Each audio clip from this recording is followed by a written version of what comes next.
Christine Roth avec nos correspondants Blaise Bassombouli et John Kinkendou.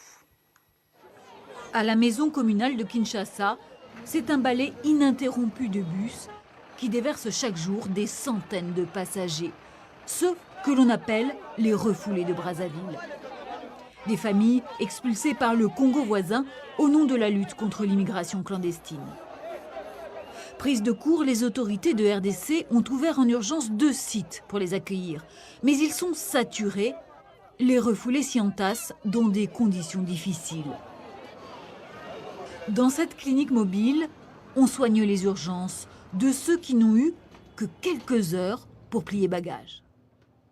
Il y a ceux qui viennent avec des traumatismes liés à ce qu'ils ont connu de l'autre côté. Il y a des femmes enceintes qui sont bousculées même pour entrer dans le bateau. Alors ils viennent avec des problèmes de traumatisme.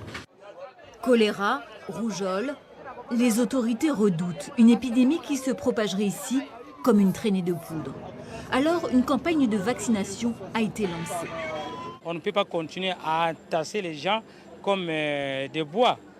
Il faut que les gens puissent respirer pour que les gens trouvent quoi à manger. Mais si on les met tous ensemble depuis le début jusqu'à présent, il y aura déclenchement de l'épidémie. Pour désengorger les 2 centres d'hébergement, le gouvernement a décidé d'en ouvrir un 3e, à Maluku, à 60 km de là. Mais certains parmi les expulsés refusent catégoriquement d'y aller. Ils préféraient qu'on les aide à regagner leur province d'origine. Elles ont accepté avec beaucoup de questions en suspens. Ici, on risquait d'attraper le choléra. Mais là-bas, est-ce qu'on sera à l'abri avec nos enfants ? Le transfert a permis de soulager les 2 centres d'accueil de la commune de Kinshasa.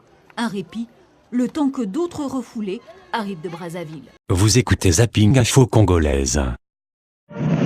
Le président de la République démocratique du Congo, Joseph Kabila, a rencontré ce mercredi son homologue français, François Hollande, à l'Élysée à Paris.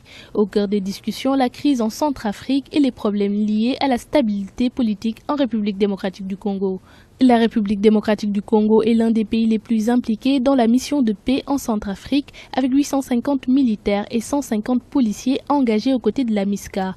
Le déploiement des troupes congolaises dans le pays avait soulevé des remous, notamment au sein de la classe politique et de la société civile, qui estimaient que cette intervention était non prioritaire. Pour la classe politique de la République démocratique du Congo, le déploiement des troupes congolaises, la RDC, en République centrafricaine n'était pas une priorité. Dans la mesure, pour cette classe politique, la priorité est d'abord la consolidation d'un État démocratique. Pour cette classe politique, c'est d'abord des problèmes intérieurs qui l'emportent par rapport aux problèmes extérieurs. Mais pour le président Kabila, il était tout à fait normal en tant qu'État de la région d'apporter sa collaboration aux autres forces qui sont présentes en République centrafricaine. La visite du président congolais intervient également au moment où les expulsions collectives des Congolais de Congo-Brazzaville font débat à l'Assemblée nationale et dans tout le pays. Les difficultés actuelles entre la République démocratique du Congo et le Congo-Brazzaville. La République démocratique du Congo vient d'instaurer un visa pour les ressortissants de la République du Congo et la République du Congo-Brazzaville demande que les Congolais de Kinshasa aient un passeport.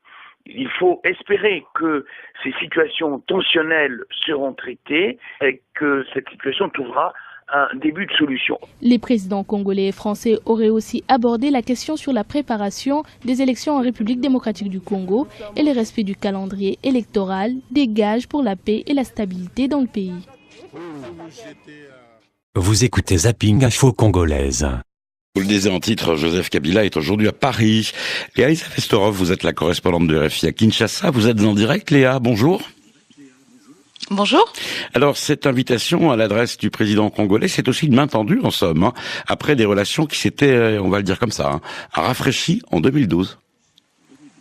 Et oui, Laurent, tout le monde se souvient ici des déclarations qu'avait fait François Hollande quelques jours avant le sommet de la francophonie fin 2012. Le président français avait alors qualifié la situation des droits de l'homme et de la démocratie au Congo, je cite, de tout à fait inacceptable. Des propos qui avaient été jugés malheureux à Kinshasa et avaient fortement froissé les autorités congolaises, c'est peu de le dire. Mais depuis, l'eau a coulé sous les ponts et le dialogue entre les deux pays s'est renoué, notamment autour de la crise en Centrafrique, justement, et la participation de Joseph Kabila au sommet de l'Elysée à Paris en décembre dernier qui avait brisé la glace. Aujourd'hui, le message, c'est donc qu'il y a plus d'intérêts communs que de divergences. Alors justement, parmi ces intérêts communs, et au menu des discussions entre les présidents français et congolais, la crise centrafricaine, les questions de coopération économique et les questions de politique congolaise. Oui, et la crise centrafricaine, d'abord, c'est la préoccupation commune. Paris a besoin que Kinshasa garde ses 1000 hommes sur place, voire même qu'elle renforce sa présence, car la France a globalement du mal à mobiliser d'autres pays pour soutenir le contingent français de l'opération Sangaris. Le Congo, de son côté, veut éviter toute contagion de la crise centrafricaine. Les deux pays ont plus de 1500 kilomètres de frontières communes et il y a déjà près de 50 000 réfugiés centrafricains en RDC. Enfin, cette crise, c'est aussi l'occasion pour Kinshasa de se positionner en puissance régionale. Deuxième point important, la coopération économique. Profiter de cette visite pour vendre le savoir-faire de ces grandes entreprises. Des représentants de la Société Générale et de Bolloré ont d'ailleurs déjà rencontré des membres de la délégation congolaise ce matin. Le groupe Bolloré, par exemple, aimerait décrocher la gestion du gigantesque port fluvial de Matadi. Reste enfin le sujet plus délicat de la politique congolaise et cette question, François Hollande va-t-il aborder le sujet du respect de la Constitution comme l'a fait le secrétaire d'État américain John Kerry? Le président français est en tout cas très attendu par la classe politique congolaise sur ce sujet, Laurent. Léa-Lisa Vesterhoff, correspondante de RFI à Kinshasa en direct dans votre journal. La République démocratique du Congo, on en parle à l'instant, la RDC et le Congo-Brazzaville. On apprend que les déplacements entre les deux capitales sont désormais soumis à des conditions rigoureuses. En clair, depuis avant-hier, les ressortissants de la RDC et ceux du Congo-Brazza sont refoulés à la frontière de chacun des deux pays. Alors pour bien comprendre de quoi on parle, eh bien Brazzaville exige un passeport aux ressortissants de RDC qui veulent traverser le fleuve et Kinshasa impose un visa. Kamanda Wakamande Muzembe, vous êtes le correspondant de RFI à Kinshasa. C'est un véritable jeu de ping-pong depuis hier et même ceux qui étaient apparemment en règle n'ont pas été épargnés. Alors question Kamanda, ça a commencé comment? À Kinshasa, on est formel, c'est Brazzaville qui a commencé. Par un simple coup de téléphone, le préposé de l'immigration au beach de Brazzaville a informé samedi son collègue de Kinshasa d'une nouvelle disposition concernant l'entrée des RD congolais au Congo-Brazzaville. Désormais, il faudra disposer obligatoirement d'un passeport. Selon Kinshasa, cette mesure applicable au lendemain, c'est-à-dire dimanche, n'a pas été négociée par les deux parties. Pourtant, au terme des accords existants, les ressortissants des deux rives désireux d'aller dans l'un ou l'autre pays doivent, en plus du laissez-passer, présenter soit un passeport, soit une carte d'identité en cours de validité. Et lundi, des ressortissants RD congolais ont été refoulés de Brazzaville parce que porteurs de la seule carte d'électeur qui fait office de carte d'identité.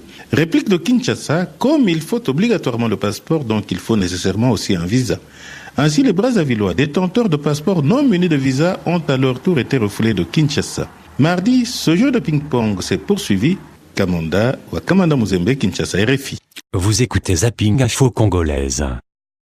Plus de 120 000 Congolais de la RDC ont été refoulés de Brazzaville depuis le mois d'avril et les expulsions se poursuivent. Les pluies qui se sont abattues ces derniers jours sur Kinshasa ont dégradé les conditions d'hébergement de ces expulsés. Un nouveau site aménagé à 90 km à l'est de Kinshasa les accueille désormais, mais leur prise en charge pose problème. C'est le constat de notre correspondant Saleh Mwanamilongo qui revient justement de Maluku. Au début de ces expulsions, les familles avaient trouvé refuge dans 2 sites provisoires. Il s'agit des installations de la municipalité de Kinshasa et du stade Cardinal Malula. Karine Ilondo, mère de 3 enfants dont un bébé de 3 mois, apprécie les nouveaux sites de Maluku. Là-bas, nous dormions à la belle étoile. Mais ici, nous sommes sous les tentes aménagées par l'UNICEF parce que nous avons des bébés. La clinique mobile du ministère de la Santé assure les soins médicaux dans les sites de Maluku. Mais les personnels soignants déplorent le manque de matériel nécessaire pour la bonne prise en charge des malades. Le docteur Cécile Outenalou est médecin responsable de la clinique mobile de Maluku. On a déjà enregistré quelques cas d'épidémie, notamment la rougeole, un cas de choléra malheureusement qui était décédé. Il y a des malades qui sont en observation, mais on n'observe pas dans la clinique mobile. S'il y a un malade qui nécessite une observation, mais on a un problème, c'est qu'on ne sait pas opérer. Il y a beaucoup de malades qui nécessitent les interventions chirurgicales qu'on ne sait pas faire. Par ailleurs, les latrines mobiles sont aussi installées et la Croix-Rouge s'occupe de l'assainissement du milieu. Kassinta Hubert, président de la Croix-Rouge dans la municipalité de Maluku, précise que sa structure aide aussi les expulsés grâce aux dons des privés et des églises. Nous sommes organisés aussi avec une équipe d'assainissement. Nous avons organisé encore une autre équipe. Après l'assainissement, il y avait une équipe d'orientation et une équipe de distribution de biens, de vivres aux refoulés. La prise en charge, ce n'est pas comme avant. Selon les autorités de Brazzaville, cette opération d'expulsion est destinée à faire sortir du pays tous les étrangers en situation irrégulière. Mais plusieurs témoignages font état des maltraitances dont sont victimes les ressortissants de la RDC. Quant au service de l'immigration de la RDC et l'Organisation internationale pour l'immigration OIM, ils indiquent qu'environ 3000 ressortissants de la RDC sont refoulés quotidiennement de Brazzaville. Kinshasa, Saleh Mwanamilongo pour la Deutsche Welle. Toujours en RDC, environ 300 personnes, en majorité des civils, auraient été tuées dans la répression des attaques du 30 décembre dernier à Kinshasa et au Katanga. C'est ce qu'affirme une ONG locale de défense des droits de l'homme. Et c'est un bilan 3 fois plus élevé que celui des autorités congolaises qui parlaient, elles, d'une centaine de morts. La Ligue des électeurs, soutenue par la Fédération internationale des droits de l'homme, dénonce une répression disproportionnée contre les adeptes du pasteur Mukungu Bila qui ont mené ces attaques. Celui-ci demande justement une enquête indépendante sur les événements du 30 décembre. Vous écoutez Zapping Info Congolaise. En RDC, la 7e réunion du comité d'appui technique de suivi de l'accord cadre de paix d'Addis Abeba a ouvert ses portes. Elle se tient pour la première fois en RDC et plus précisément à Goma, ce qui permet aux membres du comité d'évaluer la mise en œuvre de l'accord sur le terrain. Une innovation dont s'est félicité l'envoyé spécial des Nations Unies dans les Grands Lacs, Mary Robinson, qui a par ailleurs exhorté que la priorité soit donnée à présent à l'éradication des FDLR. Le comité d'appui technique est en train d'évaluer le progrès sur ce plan d'action. Nous avons parlé de ce progrès contre les groupes armés. On a fait des progrès avec le M23, avec l'ADF, mais il faut qu'on commence avec le FDLR. Peut-être dans le passé, on n'avait pas trop de pression sur le FDLR, mais maintenant au niveau international, on est vraiment convaincu que c'est nécessaire d'aller contre le FDLR au niveau militaire et au niveau non militaire, et le plus tôt possible. Vous écoutez Zapping Info Congolaise. 850 militaires constituent le contingent congolais en Centrafrique. Des unités de police y sont également mobilisées.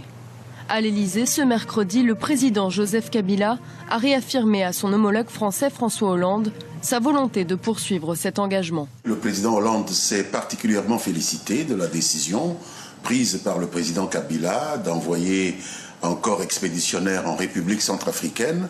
Et donc maintenant que la MISCA se transforme en une force onusienne, le président Hollande et le président Kabila ont émis le souhait de voir l'ensemble des troupes africaines aujourd'hui dans la MISCA intégrer la nouvelle formule des Nations Unies. Le bilan de la force congolaise en Centrafrique a été salué par le chef de l'État français, mais également par l'Union africaine.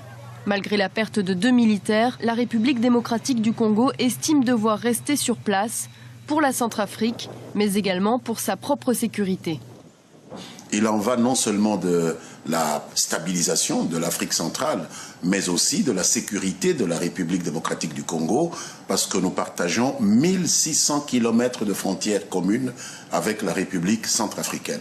La République démocratique du Congo maintiendra donc son contingent qui passera en septembre sous casque bleu. Les présidents François Hollande et Joseph Kabila souhaitent désormais qu'il en soit de même pour les autres contingents africains. Vous écoutez Zapping Info Congolaise. Notre invité est John Francis Mbala, professeur associé à l'Université de Picardie. Il analyse la visite du président Kabila en France. La République démocratique du Congo occupe une place géostratégique importante, étant donné qu'il y a d'ailleurs des problème, n'est-ce pas, en République centrafricaine. Il est normal que la RD Congo, qui fournit un contingent important, soit consultée et plus ou moins écoutée. Mais par ailleurs, il y a aussi la reprise, je ne dirais pas reprise, mais dynamisation, on va dire plutôt, des relations économiques, de coopération culturelle aussi. Et comment se portent les relations franco-congolaises aujourd'hui ? Il faut savoir que le président de la République a rencontré une série de personnalités du patronat français.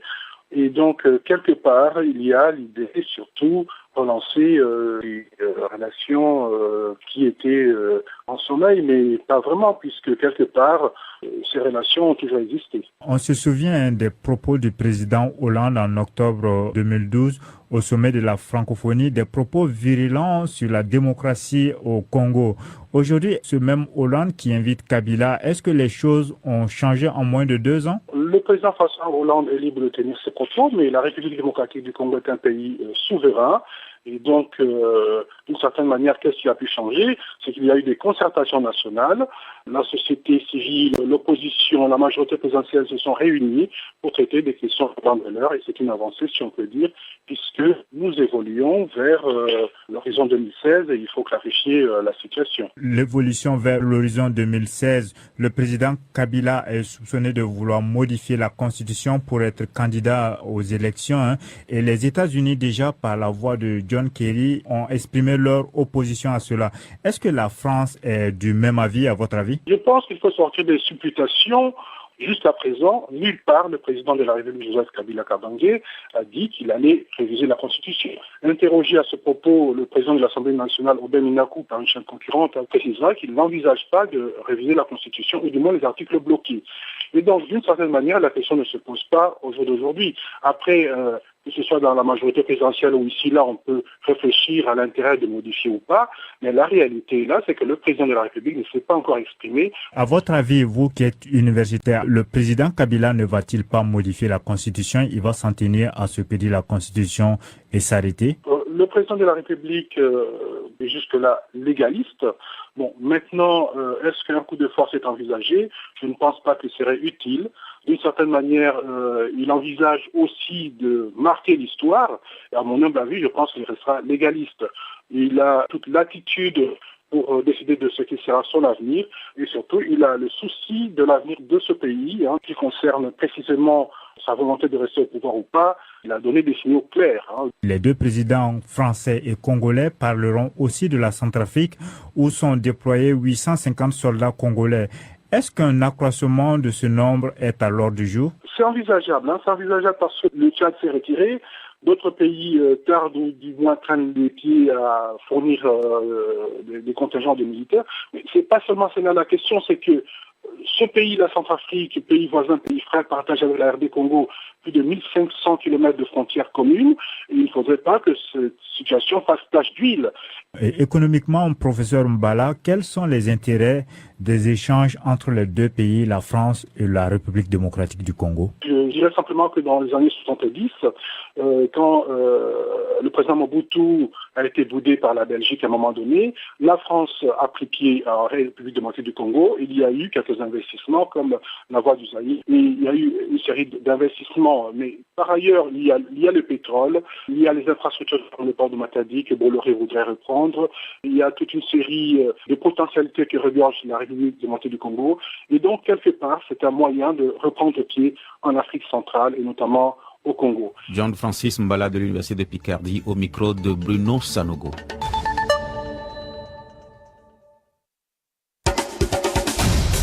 Sport. 12h24 en temps universel, la page des sports avec Hans Masro. Poursuite de notre chronique sur la Coupe du Monde de football à moins d'un mois du coup d'envoi de la compétition. On s'intéresse aujourd'hui aux Lions indomptables du Cameroun. Les Camerounais devront batailler ferme face au Brésil, au Mexique. Vous écoutez Zapping Info Congolaise. Le verdict est donc tombé pour Germain Katanga. L'ancien chef de milice congolais a été condamné par la Cour pénale internationale ce matin à 12 ans de prison. La CPI l'avait déjà reconnu coupable en mars dernier de complicité de crimes de guerre et crimes contre l'humanité pour sa complicité donc dans la destruction du village de Bogoro dans le nord-est de la République démocratique du Congo. Et des faits qui remontent au 24 février 2003. Les forces de résistance résistance patriotique en Ituri avait attaqué alors le village à majorité Emma au petit matin, violant les femmes et tuant quelques 200 personnes par balle ou à la machette. Pour justifier son verdict, la Cour a souligné l'atrocité de l'attaque et la douleur encore ressentie aujourd'hui par les victimes. Elle n'a en revanche pas retenu les accusations de violence sexuelle. Notre correspondant à Goma, John Kanyunyu, a recueilli les réactions de quelques Congolais de l'Est. Il faut que cette personne puisse subir la conséquence de ce qu'il en fait. Parce que ça fait très mal pour nous les dames. Ma réaction à propos de cela, je vois qu'en tout cas, la culpabilité à propos de la violence sexuelle chez les femmes, vraiment, on n'en tient pas compte. Maintenant, il faut qu'on en tienne compte pour qu'on puisse cesser avec ça, parce que ça a beaucoup de conséquences. Il faut qu'on le condamne à propos de ce qu'il a fait. Il a violé ce qui a même attiré moralement la personne qui a été victime de cela. Pour moi, je dirais qu'on puisse le condamner, en tout cas, et mettre accent même sur les violences sexuelles. Beaucoup de personnes ont laissé leur bien, ils ont chômé à cause de lui, et lui aussi, il faut qu'il subisse les mêmes sorts. Écoutez, nous sommes très ravis, nous, le peuple congolais, surtout nous de l'Est, parce que nous souffrons pendant longtemps par ces guerres-là, cette façon de guerre-là. Qu'ils payent aussi ce qu'ils ont fait pour nous autres. La CPI a fait son travail, parce que c'est leur travail. Et s'ils ont jugé bon de l'amener là-bas, ils ont connu le pourquoi. Donc, ce n'est pas à dire que la justice congolaise ne fait pas leur travail bien, mais il a mérité toujours d'être jugé par la Cour pénale internationale. Oui. Voilà donc quelques réactions recueillies à Goma par John Kanyunyu. À noter aussi que Germain Katanga a déjà passé 7 années en détention à La Haye.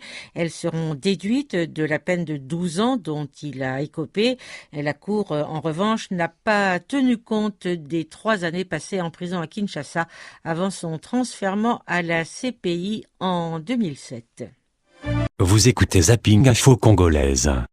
BBC Midi, Germain Katanga a été condamné ce matin à 12 ans de prison par la Cour pénale internationale. Le milicien congolais a été reconnu coupable de complicité de crimes contre l'humanité et de complicité de crimes de guerre commis en février 2003 lors de l'attaque du village de Bogoro dans l'est de la RD Congo. De La Haye, la correspondance de Stéphanie Mopa. Le procureur avait requis une peine de 22 à 25 ans de prison, mais les juges ont été plus cléments. Il faut dire que Germain Katanga n'a été reconnu coupable que pour sa seule complicité, celle d'avoir fourni des armes aux miliciens sur lesquels, selon les juges, il n'avait aucun contrôle. Lors de l'audience, les magistrats ont cependant souligné la gravité des crimes commis ce jour de février 2003 dans ce village de l'Ituri. Ils ont aussi insisté sur la douleur encore ressentie aujourd'hui par les victimes mutilées, celles qui ont pendant des années cherché leur mort disparue, celles qui ont perdu un frère ou une mère. Les juges ont refusé de prendre en considération l'âge du condamné qui avait 24 ans au moment des crimes. Au cours du procès, Germain Katanga avait dit au juge qu'en prison, il avait changé, était devenu un adulte et avait compris beaucoup de choses.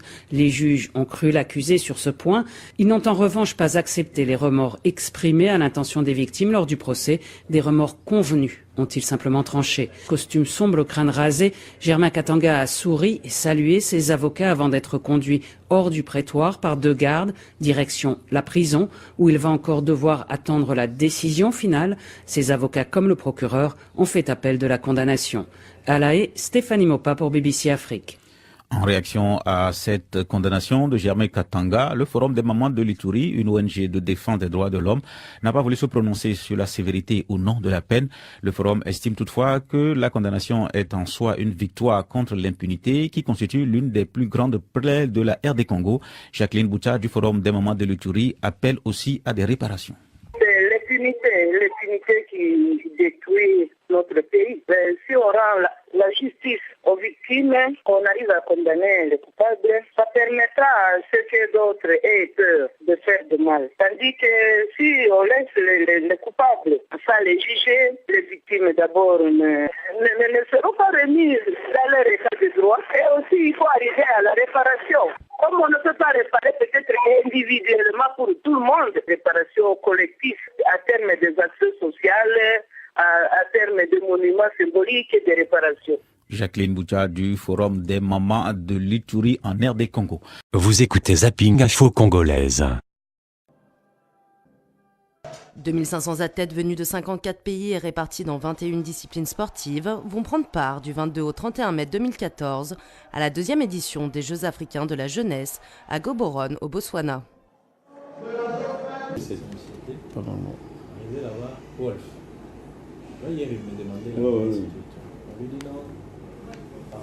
Et nous, à l'instar de Kenyans, à l'instar des Algériens, à l'instar de Libyens, à l'instar d'Éthiopiens, je crois que cette fois-ci, les Congolais seront dans ces concerts-là.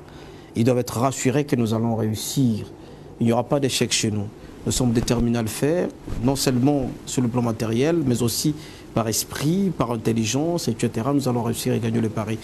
L'athlétisme de la RDC sera bien présente et ne compte pas faire de la figuration. Pour nous, il n'y a rien à craindre puisque nous avons quand même eu la chance d'affronter des grands championnats d'Afrique.